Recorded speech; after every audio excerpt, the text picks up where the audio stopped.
नमस्कार दोस्तों, study IQ पर आप सभी का बहुत बहुत स्वागत है। हाल ही में एक बहुत ही बड़ी डेवलपमेंट सामने आई है जिसमें कि अब चाइना अपनी एक्टिविटी को बढ़ा रहा है इन द ईस्ट चाइना सी। और ईस्ट चाइना सी में लाए करते हैं बहुत ही इंपॉर्टेंट आइलैंड्स जिनका नाम है डियाओ आइलैंड्स या फिर जिनको सेंकाकू आइलैंड्स के नाम से भी जाना जाता है। नाउ सडनली यहाँ पे चाइना ने अपनी एक्टिविटी को इंक्रीज कर दिया है, जिसके चलते जापान, जो कि इस डिस्प्यूट में दूसरी इंपॉर्टेंट पार्टी है, उसने यहाँ पर फैसला लिया है कि हम अपने जवानों को भेज सकते हैं अगर चाइना अपनी हरकतों से बाज नहीं आएगा। सबसे पहले तो इस ब्रीफ से डिस्प्यूट को समझेंगे कि एग्जैक्टली ये डिस्प्यूट है क्या।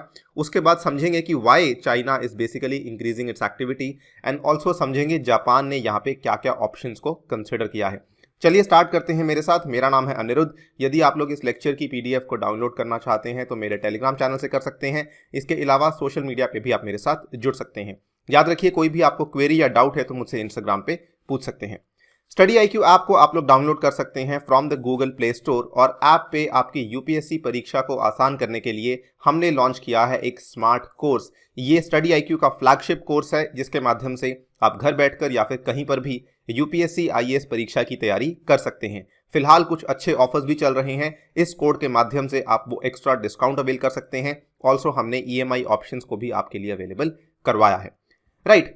जैसा कि आप इस इमेज में देख सकते हैं, ये वाला जो एरिया है जो यहाँ पे आप देख रहे हैं, ये एरिया बेसिकली ईस्ट चाइना सी का एरिया है। तो ये आपका चाइना है, राइट। चाइना के ईस्ट साइड में लाई करता है, इसलिए इसको ईस्ट चाइना सी कहा जाता है।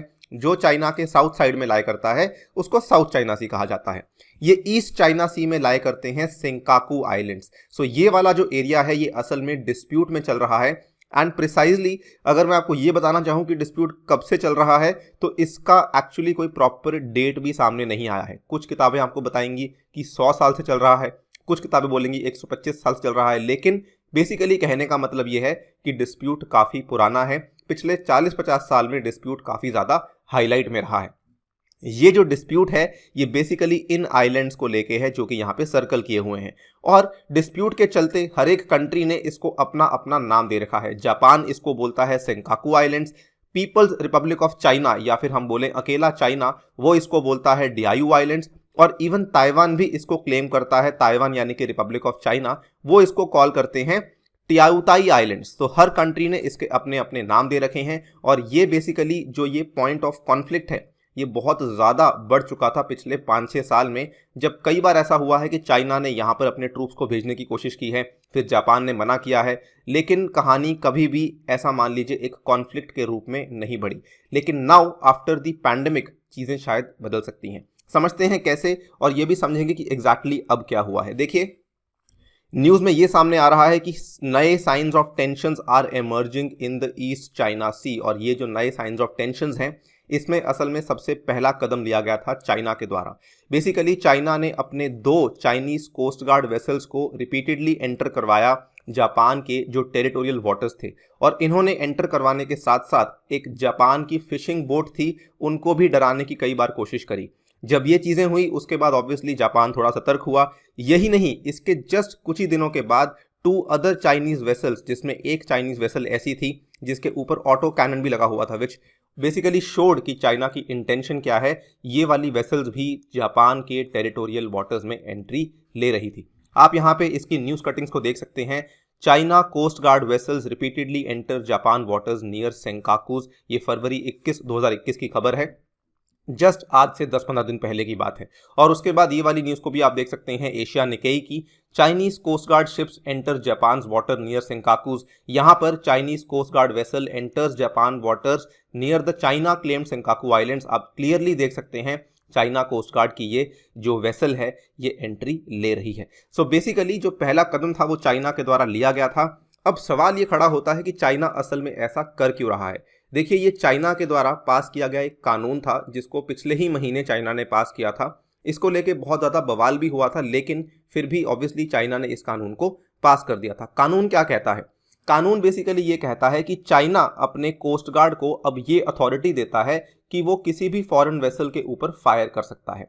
The increased activity follows the implementation last month of a new law which allows China's quasi-military force, quasi-military यानी कि paramilitary force which includes the coast guard, कि वो weapons इस्तेमाल कर सकती हैं against foreign ships जिसको कि बीजिंग मानता है कि वो उसके पानी में इलीगली एंटर कर रहा है। ना कानून तो ये कहता है, लेकिन फिर भी इस केस में क्या हुआ है कि चाइना किसी और के पानी में एंटर कर रहा है। इनफैक्ट इस कानून का एक और बहुत ही इंपॉर्टेंट प्रावधान है कि अगर मान लीजिए कोई भी बाहर की पार्टी, कोई भी बाहर की वेसल चाइना के पानी में एंटर करती है, चाइना के मैरीटाइम वाटर्स में एंटर करती है, उस केस में चाइना वहां पर किसी भी तरह के स्ट्रक्चर्स को भी डिमोलिश कर सकती है। मान लीजिए सामने से कोई पार्टी आके वहां पे स्ट्रक्चर्स खड़े करती है, तो उस केस में चाइना उस पर्टिकुलर स्ट्रक्चर को भी तोड़ सकती है ना। ये जो कानून था, वैसे सबकी उम्मीदें ये थी कि ये साउथ चाइना सी में लागू किया जाएगा चाइना के द्वारा एक्टिवली, लेकिन ये चाइना सबसे पहले इस चीज का इस्तेमाल ईस्ट चाइना सी में कर रहा है अगेंस्ट जापान। अब जापान ऑब्वियसली इस चीज को लेकर काफी ज्यादा टेंशन में है, तो जापान ने यहाँ पे कई सारे फैसले लेने की बात की है। सबसे पहले तो जापान के जो अधिकारी हैं वो ये कह रहे हैं कि हम इस सिचुएशन को एस्केलेट नहीं करना चाहते, यानी कि हम ये नहीं चाहते कि चीज़ बहुत बढ़ जाए।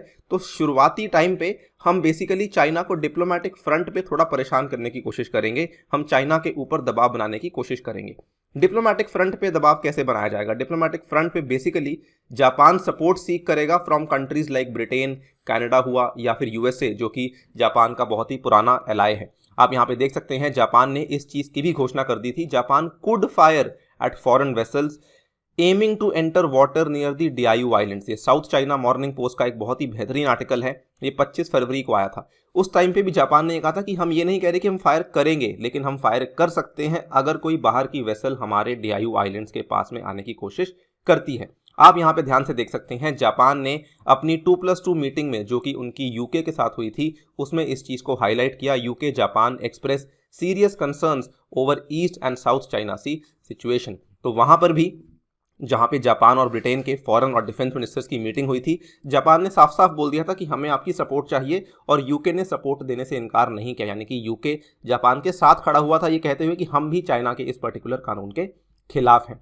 ना ऑब्वियसली अगर आप देखें चाइनीज रिस्पांस क्या होगा, आई थिंक मुझे आपको बताने की भी आवश्यकता नहीं है। चाइना का रिस्पांस एज ऑलवेज यही होगा कि ये एरिया हमारा है, ऐतिहासिक तौर पे हम इस एरिया को बहुत टाइम से कंट्रोल करते आए हैं, और ऑब्वियसली उन्होंने यहाँ पर अपने संप्रभुता के दावे भी जाहिर किए कि ये सोवरेनिटी क्लेम्स हैं हमारे, और आज से नहीं है, काफ़ी लंबे टाइम से चलते आए हैं। इन्होंने ये भी बोला कि चाइनीज कोस्ट गार्ड के जो पेट्रोल्स हैं नियर द डियायू आइलैंड्स, ये भी जस्टिफाइड है। आप यहाँ पे इस खबर को देख सकते हैं बिजनेस वर्ल्ड की।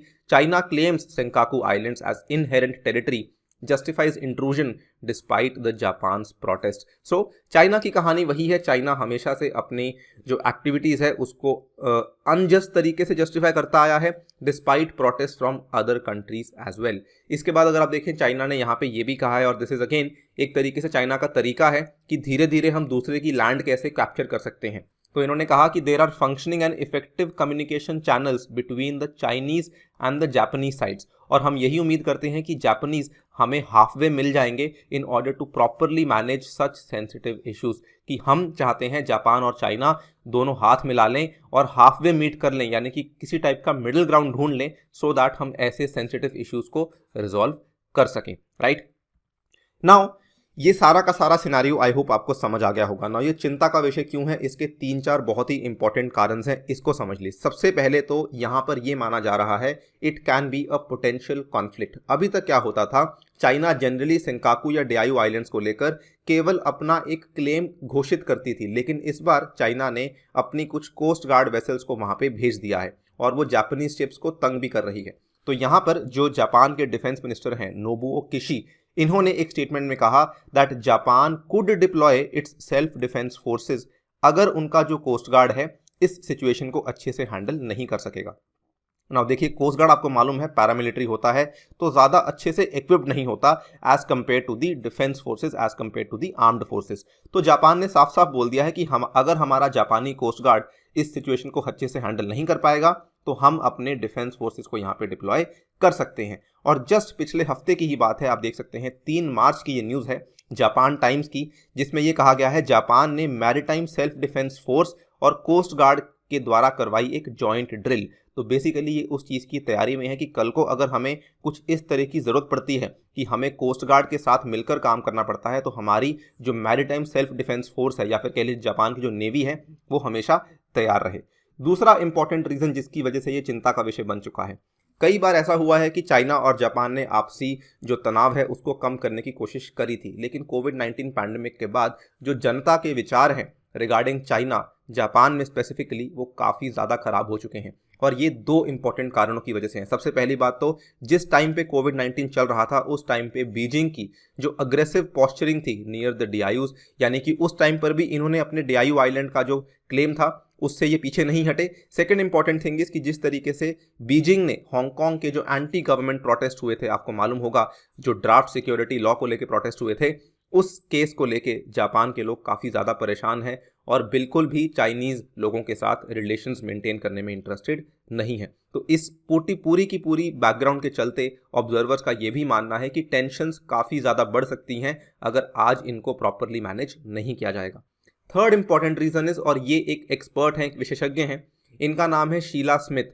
ये सीनियर फेलो हैं for Japan studies at the council on foreign relations. इन्होंने कहा था कि अभी सिचुएशन इतनी खराब चल रही है कि दोनों की दोनों कंट्रीज एक दूसरे के इंटेंशंस को, एक दूसरे के इरादों को मिस रीड कर सकते हैं, यानी कि गलत तरीके से समझ सकते हैं, जो कि आगे जाके प्रॉब्लम को बढ़ा सकता है।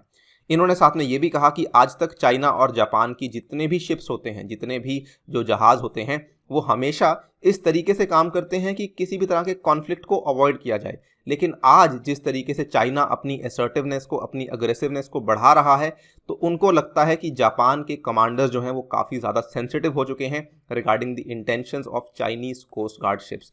देखिए, मेरा कहने का पॉइंट ये है कि सर्कमस्टांसेस बदल चुके हैं। तो इस केस में जो चीज़ पहले शायद उतनी बड़ी नहीं लग रही थी, वो आज शायद बहुत बड़ी लग रही है, बिकॉज कोविड-19 हुआ। कोविड-19 के दौरान जिस तरीके से चाइना ने एक्ट किया अगेंस्ट जापान, उसके चलते सिचुएशन काफ़ी ज़्यादा बदल चुकी है। And final important thing is कि ये यहाँ पर एक बहुत इंपॉर्टेंट प्रॉब्लम सामने आ सकती है कि यूएसए यहाँ पे क्या करेगा, because it could emerge as a test for the Biden administration security commitment. क्यों? क्योंकि यूएसए और जापान, ऐसा मान लीजिए, सबसे पुराने एलाइज में से एक आते हैं। तो इनफैक्ट जस्ट पिछले हफ्ते की ही बात है जब बाइडन ने कहा कि यूएसए के जो ग्रेटेस्ट एसेट हैं इन ईस्ट एशिया वो बेसिकली जापान है। तो यहाँ पे यूएसए, आपको मालूम होगा, प्रतिबद्ध है कल को जापान की मदद करने के लिए। अगर जापान के ऊपर किसी भी तरह का मिलिट्री संकट आता है, उस केस में यूएस की आर्मी प्रतिबद्ध है उनकी हेल्प करने के लिए। तो इस केस में अगर मान लीजिए यहाँ पे टेंशंस चाइना और जापान के बीच में बढ़ जाती हैं, it can also lead to tensions between USA, China, Japan. ये सारे के सारे तीन बड़ी बड़ी पावर्स जो हैं वो सामने भिड़ सकती हैं। So this is going to be a very very interesting scenario, और ऑब्वियसली काफ़ी अनफॉर्चुनेट होगा, but it obviously remains to be seen कि एग्जैक्टली क्या होता है। सिचुएशन को डिफ्यूज ऑफ किया जाएगा या फिर सिचुएशन को और बढ़ाया जाएगा। इसी के साथ आपसे लेता हूँ विदा। Thank you for listening, stay tuned and stay safe.